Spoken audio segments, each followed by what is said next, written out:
Good morning friends. जैसा कि हम आप लोग देख रहे होंगे, हम लोग बिहार स्पेशल पढ़ रहे हैं और इस दरमियान हमने 4 वीडियो पढ़ चुके हैं और ये 5वां वीडियो है। आशा है आप लोग सब भी उस वीडियो को देखे होंगे और जो भी नए व्यूअर्स हैं कृपया उस वीडियो को जाके देखें, जिससे उनको बेहतर समझ में आएगा और सटीक समझ में आएगा। तो प्लीज़ नए व्यूअर्स चैनल को सब्सक्राइब कीजिए और वीडियो को जाके प्लेलिस्ट में देखिए और फिर इस वीडियो को देखिएगा, आपको ज़्यादा बेहतर समझ में आएगा। तो friends, now we start the video. चलिए, आज हम लोग पढ़ेंगे गुप्त वंश। गुप्त वंश भारतीय इतिहास के लिए, भारतीय सभ्यता, भारतीय संस्कृति और इतिहास के लिए बहुत ही इम्पोर्टेंट वंश है। इसी वंश में मंदिरों का निर्माण होना चालू हुआ। इससे पहले मंदिर नहीं था भारत में। जब गुप्त वंश आया तो मंदिर, जितना भी ये रामायण महाभारत ये सब का संकलन हुआ, तो इसीलिए गुप्त वंश को स्वर्ण युग के नाम से भी जाना जाता है इतिहास में। तो आज हम वही वंश को पढ़ेंगे और वही वंश को देखेंगे अच्छा से, और क्या क्या इस वंश में उपलब्धियां हासिल हुआ भारतीय इतिहास के लहजे के दृष्टि से। तो चलिए स्टार्ट करते हैं। देखिए, गुप्त वंश। गुप्त वंश का स्थापना किसने किया था? तो श्रीगुप्त ने किया था, समझ गए। उसके बाद श्रीगुप्त का उत्तराधिकारी था घटोत्कच। वह प्रथम शासक था जिन्होंने महाराजा की उपाधि धारण किया। यानी गुप्त वंश में पहली बार महाराजा की उपाधि कौन धारण किया था? तो घटोत्कच ने धारण किया था। उसके बाद आते हैं चंद्रगुप्त प्रथम। समझिए, गुप्त वंश का वास्तविक शासक पूछा जाए कि अगर क्वेश्चन में देखिए गुप्त वंश का स्थापना किसने किया तो श्रीगुप्त। अगर पूछेगा गुप्त वंश का वास्तविक शासक कौन था तो चंद्रगुप्त प्रथम। ये बात को ध्यान में रखिएगा, ये क्वेश्चन पूछता है। और चंद्रगुप्त प्रथम नहीं, गुप्त संवत चलाया था 320 ईसा पूर्व। ये भी क्वेश्चन पूछा है दरोगा। अब बताइए, मेंस में पूछा है। एक हम बताए थे शक संवत। शक संवत किसने चालू किया था? तो बताइएगा, इससे पिछले वाले वीडियो में बताएं कनिक्स 78 ईसा पूर्व। लेकिन ये गुप्त संवत 320 ईस्वी में चलाया गया किसके द्वारा? चंद्रगुप्त प्रथम के द्वारा। ये दोनों क्वेश्चन आपको पूछता है, शक संवत और गुप्त संवत। उसके बाद है चंद्रगुप्त प्रथम ने लिच्छवियों की राजकुमारी कुमारी देवी से विवाह करता है, मतलब शादी करता है, विवाह करता है किससे? कुमारी देवी से। वो कहाँ की राजकुमारी थी? तो लिच्छवियों की राजकुमारी थी। और लिच्छवी कहाँ था? कौन जनपद था वो बताइएगा? मगध का एक जनपद था, हम आपको बताए थे, वैशाली। वहाँ कौन? चंद्रगुप्त प्रथम का विवाह होता है वैशाली के राजकुमारी देवी से। उसके बाद है, वह प्रथम गुप्त शासक था जिन्होंने महाराज धीराज की उपाधि धारण किया। ये भी क्वेश्चन पूछा है।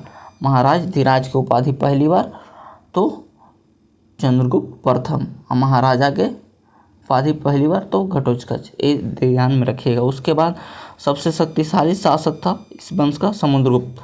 समुद्रगुप्त को भारत का नेपोलियन कहा जाता है। सोचिए, ऐसे तो ये नेपोलियन से पहले थे, लेकिन फिर भी इनको भारत का नेपोलियन कहा जाता है। ठीक है। अब देखिए, इस किसने कहा था? ये पूछता है B.N. स्मिथ। उसके बाद है समुद्रगुप्त ने परक्रमांक का उपाधि धारण किया। ये भी क्वेश्चन पूछता है। उसके बाद है समुद्रगुप्त के अभियानों की चर्चा किसने किया है? तो हरिसेन ने किया है। एक प्रयाग प्रशस्त्रीय लिखा गया एक अभिलेख है, उस पे इसके विजय अभियान, जितना भी युद्ध हुआ था उस युद्ध की चर्चा किया है उस अभिलेख पे, समझ गए। और प्रयाग प्रशस्त्री इस अभिलेख का नाम है। अब इस अभिलेख पे बताया गया है कि इन्होंने उत्तरा पथ के 9 राजाओं को हराया और दक्षिणा पथ के 12 राजाओं को हराया था। 9 और 12, 21 राजाओं को इसने पराजित किया। यही व्याख्या प्रयाग प्रशस्त्री पर लिखा है। और प्रयाग प्रशस्त्री को किसने लिखा? हरिसेन। और हरिसेन कौन था? तो इसके दरबारी कवि था। चलिए आगे चलते हैं। समुद्रगुप्त को कविराज के नाम से भी जाना जाता है। ऐसा बताया गया है कि एक कवि था, समझिए, एक बीना भी बजाता था। इन्होंने ढेर सारे सिक्के भी चलाए, वो हम लोग आगे पढ़ेंगे। उसके बाद समुद्रगुप्त से रिलेटेड है। समुद्रगुप्त को उसके देखिए, समुद्रगुप्त को उसके सिक्के पर बीना बजाते हुए दिखाया गया। बताएं कि ये बीना भी बजाता था। उसके बाद है समुद्रगुप्त के दरबारी कवि हरिसेन था। समुद्रगुप्त वैष्णव धर्म को मानता था। समुद्रगुप्त ने अश्वमेध यज्ञ कराया। उसके बाद है समुद्रगुप्त ने 375 ईस्वी में रामगुप्त को राजा बनने का साक्ष्य मिला। समुद्रगुप्त के बाद कौन राजा बनता है? रामगुप्त। वो अयोग्य शासक था, उस अयोग्यता के कारण उसके बाद राजा कौन बनता है? तो चंद्रगुप्त द्वितीय।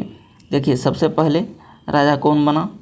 चंद्रगुप्त प्रथम, उसके बाद समुद्रगुप्त, उसके बाद रामगुप्त, उसके बाद चंद्रगुप्त द्वितीय। एक क्रम भी देखिएगा, क्रम भी पूछता है, समझिए। उसके बाद चलते हैं आगे। आप देखिए, समुद्रगुप्त ये भी पराक्रमी शासक था गुप्त वंश का। देखिए, समुद्रगुप्त द्वितीय ने शकों को पराजित किया। ये पूछता है कि शकों को पराजित किसने किया? तो समुद्रगुप्त द्वितीय ने, न कि कौन? समुद्रगुप्त नहीं किया था, चंद्रगुप्त द्वितीय ने किया था।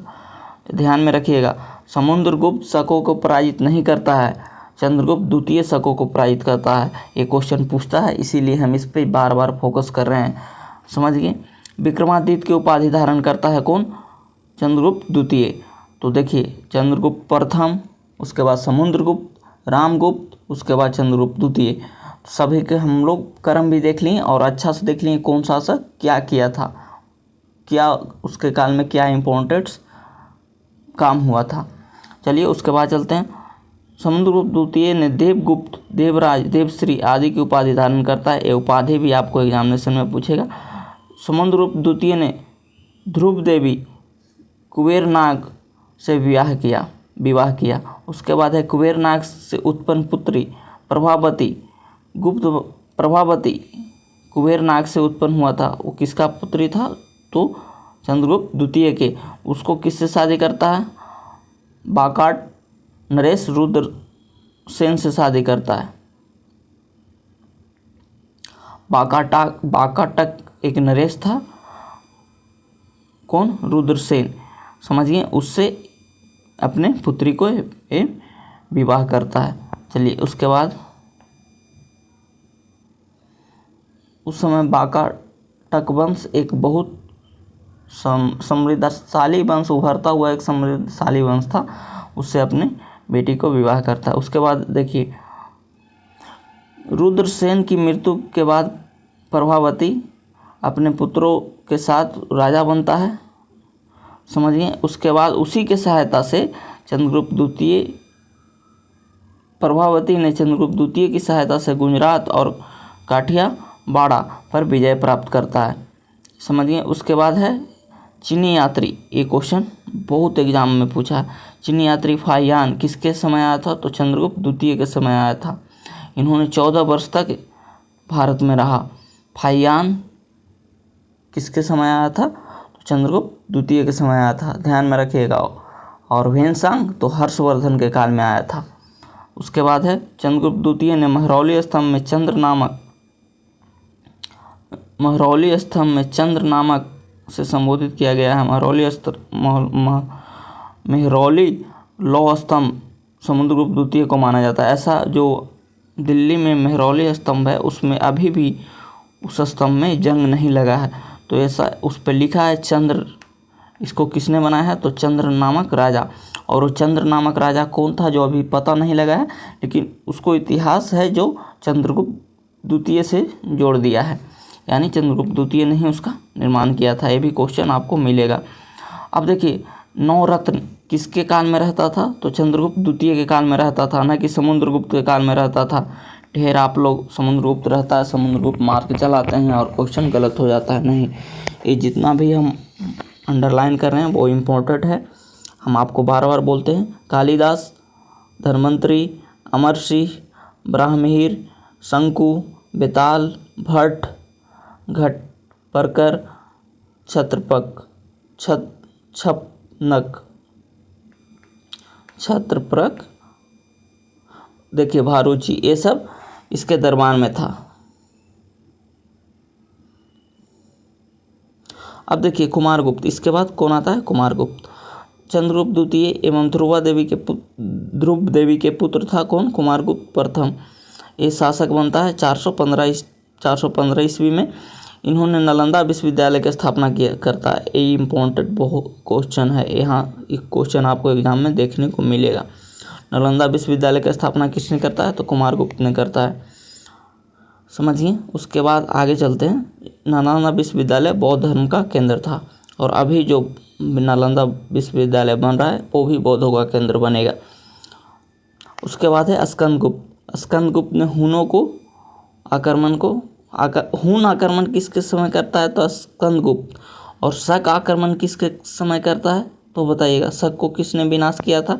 हम ऊपर वाला वीडियो में देखे थे ना, इसी वीडियो में देखे थे, ऊपर पढ़ाए थे। तो कौन? चंद्रगुप्त द्वितीय शकों पर विजय प्राप्त करता है, और हुन आक्रमण होता है स्कंदगुप्त में। एक क्वेश्चन कन्फ्यूजन करता है हमेशा एग्जाम में, और एक कन्फ्यूजन यहाँ पे दूर कर लीजिए। तो हुन से स्कंदगुप्त। एक मलेच्छ अभिलेख है, उसमें बताया गया है कि हुन इसके समय आक्रमण किया था और हुनों को इसने खदेड़ दिया था। अब स्कंदगुप्त ने चंद्रगुप्त मौर्य द्वारा निर्मित सुदर्शन झील को पुनः निर्माण कराया था। तो किसने सुदर्शन झील को पुनः निर्माण किसने कराया था? तो स्कंदगुप्त ने कराया था। शाक्रदित इसको उपाधि धारण किया था कौन? स्कंदगुप्त। गुप्त वंश का अंतिम शासक कौन था? तो विष्णुगुप्त। ये भी क्वेश्चन पूछा है। अब देखिए, इतिहासकार B.A. स्मिथ ने संस्कृति उपलब्धियों के कारण गुप्त वंश को स्वर्ण युग कहा है। हम आगे बोले थे स्वर्ण युग इसको कहा जाता है संस्कृति उपलब्धियों के कारण।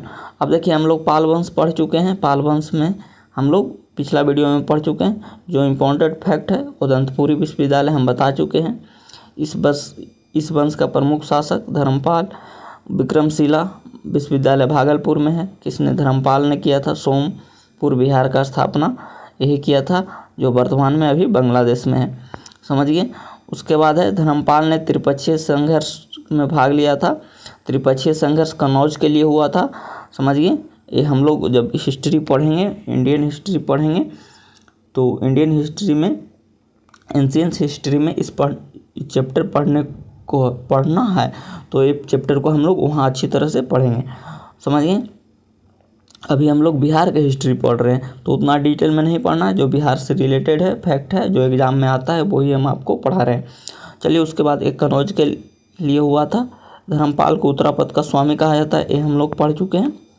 जो इम्पोर्टेंट फैक्ट है उसको हम अंडरलाइन कर रहे हैं, आप देखिएगा, यहीं से क्वेश्चन रहेगा।